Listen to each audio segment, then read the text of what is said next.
All right. Can everybody hear me? Yep. All right. My name is Mariah Garr. I work for the BLM. I am the Wetlands Manager at the Cosumnes River Preserve, located south of Sacramento near the city of Galt, California. I'm here today to talk about a project that we're doing on the preserve to promote floodplain and Valley Oak Riparian forest habitat restoration along the Cosumnes River. I have several co-authors on this project, many of whom were going to be here today to help co-present, but as we've all heard this week, we've had budget problems within the federal government, so I'm here solo. My co-authors, Mark Ackerman and Harry McQuillan, are co-BLMers, and Aaron Will and Brett Williams are some of our partners with Ducks Unlimited, and Donnie Ratcliffe is with the U.S. Fish and Wildlife Service and advantageous fishes. Okay. All right, so the Cosumnes River Preserve. Our major mission as a preserve is to protect, restore, and manage California's native habitats. These include some of the more rare habitats, such as the Valley Oak Riparian forests, freshwater wetlands, vernal pool grasslands, riverine systems, vernal pools, and the like. So it's a little bit different system than we've been talking about here all week. This is a lot more moisture in California than there is out here, which it's been very interesting, a lot of learning for me out here for how you guys have been working. But just like all of your systems, it's a very dynamic system. It's constantly changing. So it's a struggle that we always try to keep one step ahead of and are not always successful in doing so. The Cosumnes River Preserve, we have many partners. There are 7 landowning partners on the preserve, including the Bureau of Land Management, the Nature Conservancy, Department of Water Resources, City of Elk Grove, to name a few, and there are also several non-owning land partners and several cooperative ranchers and farmers that we have conservation easements with. We are located in California within Sacramento County, that little red dot right there in the middle, and we are in the southern end of Sacramento County, located at the northeastern edge of the Sacramento-San Joaquin Delta, which is very important for our ecology. This is a map of the preserve. All the colored bits are the various landowning partners. BLM is that kind of orangey color right there in the middle. The light green, you'll notice about 50% of our acreage is light green. That's our conservation easement. So that's where our cooperative partnerships with ranchers, farmers, private landowning partners come in. It's an area that's pretty interesting. It's nestled kind of between that San Joaquin Sacramento Delta and the Sierra foothills, which are,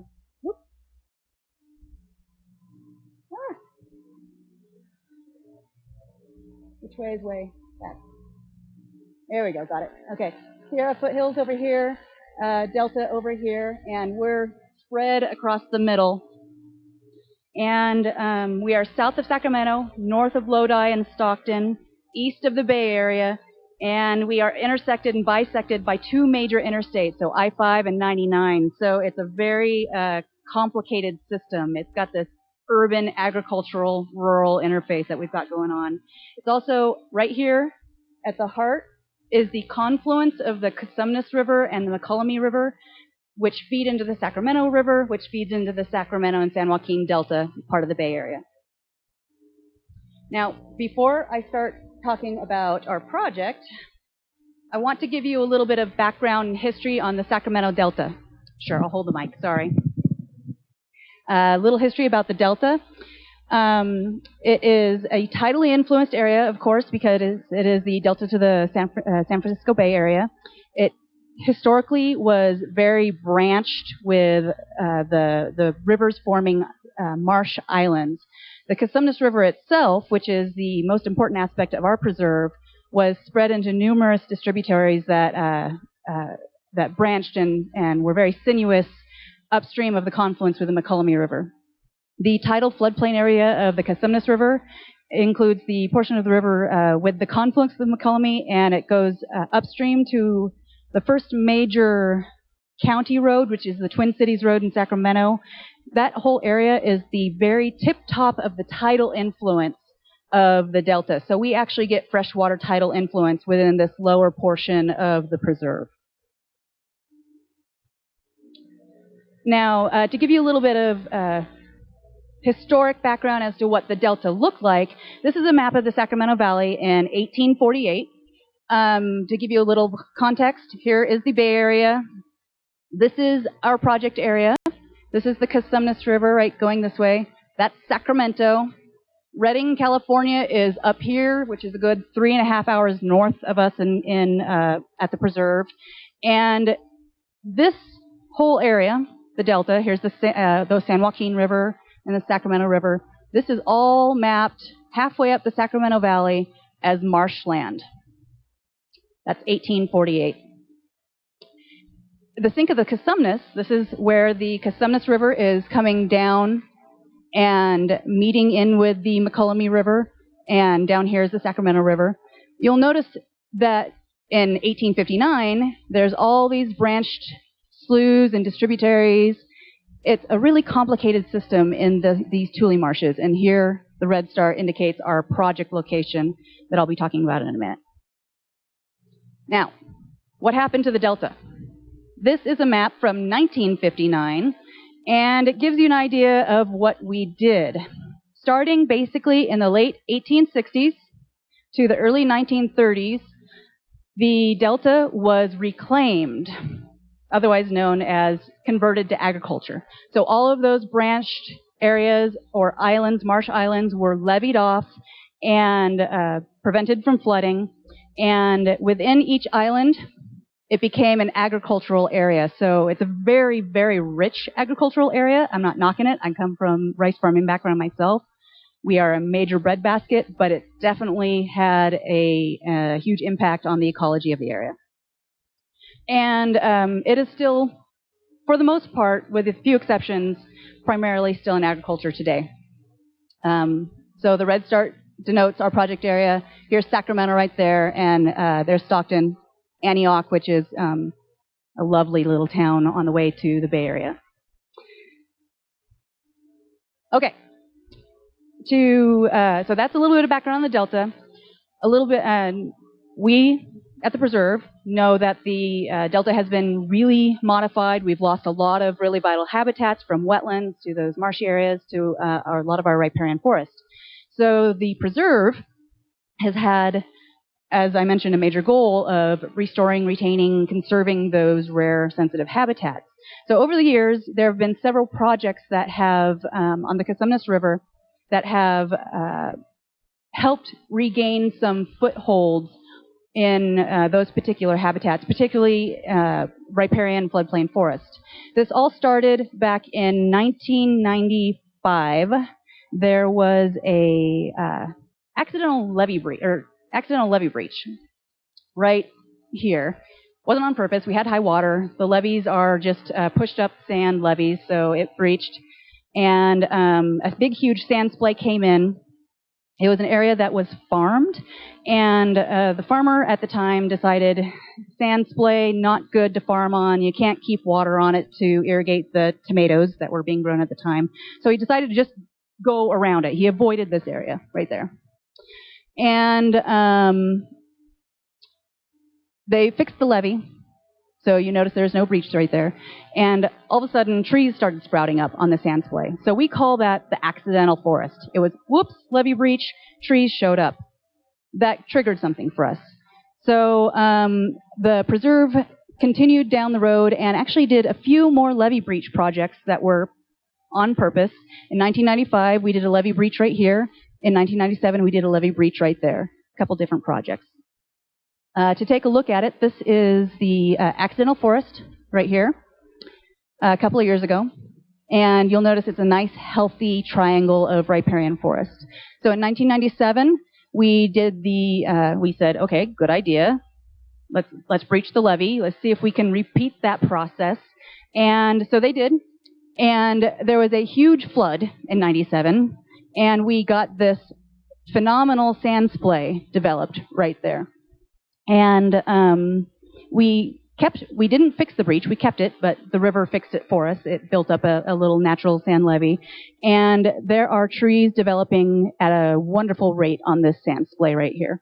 A little bit of perspective, this is the west side of the river, this is the east side of the river, here's the Cosumnes right there, and that is our current project site on the Cougar. 1997, with the U.S. Army Corps of Engineers, we wanted to continue our success of these cool levee breach projects. So with the Army Corps of Engineers, they wanted to protect, this is our organic rice area on the preserve. We do wildlife-friendly farming, so rice, corn, and the like that Habitat also likes to use. Rice is very tasty treats for waterfowl. We wanted to protect this area, so the Corps came in and built a setback levee. And instead of doing a sand splay kind of here, this is the 95 or 97 breach. Here's the 95 breach accidental forest. And they built a more flow-through system. So there's a primary breach here, secondary breach here, here, and here. So the water comes down when high water comes in and flows through and inundates this whole area on the west side of the river. So, and we're watching this whole area steadily fill in with trees. It's a pretty cool process. The most current levee breach project is actually slightly different. It's not on the preserve per se, but it is directly downstream. The Cosumnes River is, where's my laser point? Right here. And this area is a mitigation owned by Westervelt Ecological Services. It's called the Cosumnes River Mitigation Bank. It was finished construction in 2007. Here's the levee breach. But you'll notice they did something a little bit different. If you look closely, there are these branched swales that they constructed. And these swales are tidal, so twice a day, water flows in and flows out. And instead of getting that sand splay development for a passive restoration where the seeds come in on the floodwater and they just develop, they went in, planted some of these upper areas, but they're also creating a more fluid dynamic system in here with the water coming in and out. And during periods of high water, water pops out of those swales, goes out onto this floodplain, and creates this really dynamic system out here, floodplain system out here. Westervelt, as I said, is not part of the preserve, but they are a cooperative partner, and because they're such a close neighbor, we work together a lot we collaborate on a lot of brainstorming ideas, what we can do to improve the area. And because it is so close to us, it helps maintain that corridor of riparian forest, valley oak riparian forest and floodplain that we're trying to develop ourselves. So just an overview of all of the levee breach projects, past, present, and future. Here we are. This is the 95, 90, so accidental forest. Here's the 97 levee breach. This is the core levee breach with the setback levee. Here is Westervelt. This is our project right here, the Cougar project. And there's a couple more projects that are being planned in the future. Upstream here, this is also on the preserve, and then downstream, further downstream, over here. So we're creating this corridor of levee breach projects that is creating a constant stream of riparian forest in an area that was completely chopped up and converted to agricultural in the early 1900s. So it's a pretty cool system. Now on to our current project, Cougar Wetland. The Cougar Wetland is a part of the preserve. It's located on the east side of the river, in very close proximity, as you can see here, in very close proximity to these previous and future projects. Historically, this unit was converted to agriculture in the early 1900s, pretty common story. It was farmed as tomatoes until the BLM purchased it in the 1990s. And a few years after purchase, they restored it to a seasonal marsh habitat around 1995. So you'll notice it's here's the river right here. And it's this unit, this kind of funny shaped unit, and it's got 2 or 3 distinct ponds with some levees and islands in it, so it's a nice duck pond. It's actually an area where we have a specialty hunt program for kids and disabled folks. It's a really great duck pond, so it's pretty cool, but, you know, it's an area that is difficult to manage as a seasonal pond when all that it wants to be is riparian forest. Trees keep coming in, filling up our ponds, and vegetationally it's difficult to manage. Okay, so this is a quick look back in the past again on cougar specifically. So here you'll notice there are little lagoons right here, and here's the river. This is what it looked like back in 1910 according to this map. Solid marsh right here. There are those lagoons. There's the Cosumnes River. Here is a quick snapshot of what it looks like. This was about 5 years ago. So you can see that there's levees and there's some access areas. There's some high spots and dry spots. This is during the summer. Everything's very dry in the summer. Not as dry as it is here, though. And this is what we'd like to do to it. So we have a successful wetland, successful duck pond, but it is not functioning as a native natural wetland ought to be. It's high maintenance. It's very expensive to maintain. And we're looking around. We're seeing all these really cool levee break projects that are restoring really awesome Valley Oak Riparian floodplain. And we think, why are we fighting nature? What are we doing? We're spending a lot of money. So we stepped outside of our wetlands box and stepped into our riparian forest box, and we came up with a project that is slightly different from the passive sand splay projects, because not only do we have riparian forest needs, but we also have fishery needs. California, we have a lot of salmon, salmonid, steelhead, and sturgeon issues. Not a lot of habitat left for those rearing baby fish. So we looked downstream at Westervelt and went, those guys did it right. That's really cool. It really increased that slough riverine habitat, an area of riverine habitat that's really been lost since the Cosumnes River was channelized. So we're going to do a double breach. You see a breach here, and we've got these swales coming in. We've got some deep ponds, and it is within that tip of that tidal floodplain. So twice a day, tidal waters will come in, will come out. It will have positive drainage so that we don't develop a sand splay at those breaches. And it'll have good water flow for those native salmonids to be attracted to that area, come back into those backwaters, feed, get that. Now, okay, we have a wetland where we have a very successful specialized hunt. And it's very popular. People like this area. It's a great place to go. It's beautiful. It attracts a lot of wildlife. So we are getting the question, why in the world are you doing this? Well, like I said, we looked around and said, well, it's kind of expensive. Well, one of the reasons why it's expensive is because Cougar Wetland floods at the drop of a hat. The Cosumnes River is one of the last unconstructed rivers in California. It flows out of the Sierra Nevadas, and there is no, is that 2 minutes? Okay, there's no major structures, so we are very flashy. It floods like this.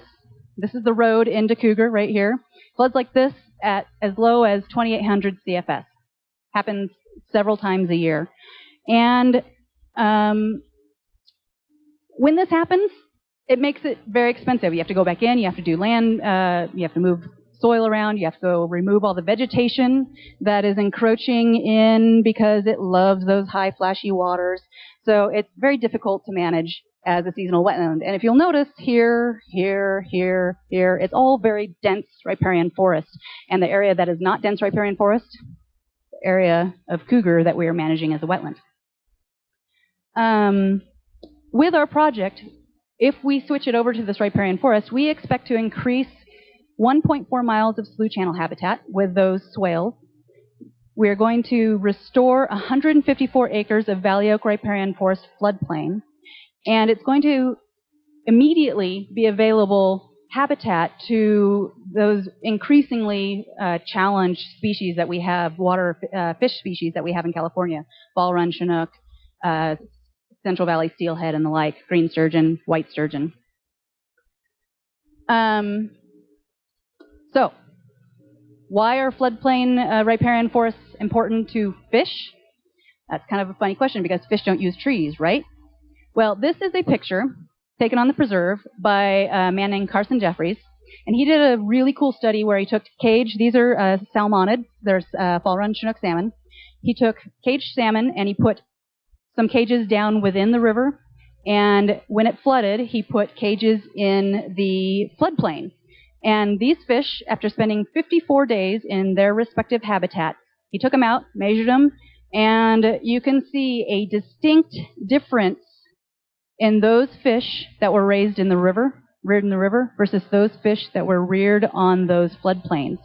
Floodplains, it turns out, are extremely rich in food. There are bugs, there's zooplankton, there's invertebrates, there's organic matters that just makes juvenile salmonid habitat amazingly rich and wealthy. So we get really fat, happy fish if they have the opportunity to rear on floodplains in California. It's a really distinct difference. So we look at this and think, ooh, cool, okay, so those swales that we're going to develop, we're going to make sure that they're easily flooded out onto those floodplains. Water will come in, high water will come in, they'll go out onto the 154 acres of riparian forest. All of a sudden, we are increasing the area for juvenile salmonids to be rearing and get uber fat, right? Those are some fat fish. So the expected results of our project, as I said, an increase of 19 acres or about 1.4 miles of tidal slough habitat, the restoration of 154 acres of valley oak riparian forest. This is actually a picture of Westervelt. Cougar is right over here. And the immediate availability of sensitive fisheries. This is a Central Valley steelhead, and the distinct segment population of steelhead, Central Valley steelhead in California is threatened, listed and threatened on the Endangered Species Act. So this guy, he was seined within days of Westervelt opening up their breach. He was seined within the Westervelt project, within days. So the fish are there, and if you give them that available habitat, they will immediately be utilizing it. So it's going to have immediate beneficial results for our sensitive species. Also, we have expectations of our project to help the preserve meet its future goals. We have, with our mission statement, goals of acreage and for riparian habitat and salmonid habitat. Here, you can see here's the previous breaches. Those previous breaches only created about 200 acres. Westervelt added about 470 acres. Right here, Cougar is going to be 154 acres. And I don't know if you remember back to the slide where all of the projects were, but that project that was way up north, that project, which is expected to start construction in about 2014, 2015, is going to add an additional 600 valley oak riparian forest habitat. So it is helping the preserve meet its goal of achieving another 1,700 acres of valley oak riparian forest habitat by the year 2018. So we're moving forward towards achieving that goal. This project and all of the projects that we've done on the preserve would not be possible without all of our partners. California Department of Fish and Wildlife, previously known as of January as Department of Fish and Game, Department of Water Resources, the Galt Union Elementary School District. We have a huge educational component out at the preserve. We have kids that help us come do our planting, over 10 to 12,000 a year. Sacramento Department of Regional Parks, the Nature Conservancy, to just name a few. UC Davis, Westervelt Ecological Services. They're all a huge part for any of the projects that we do out on the preserve, and in particular, our Cougar Floodplain Restoration Project. And with that, I'll take any questions.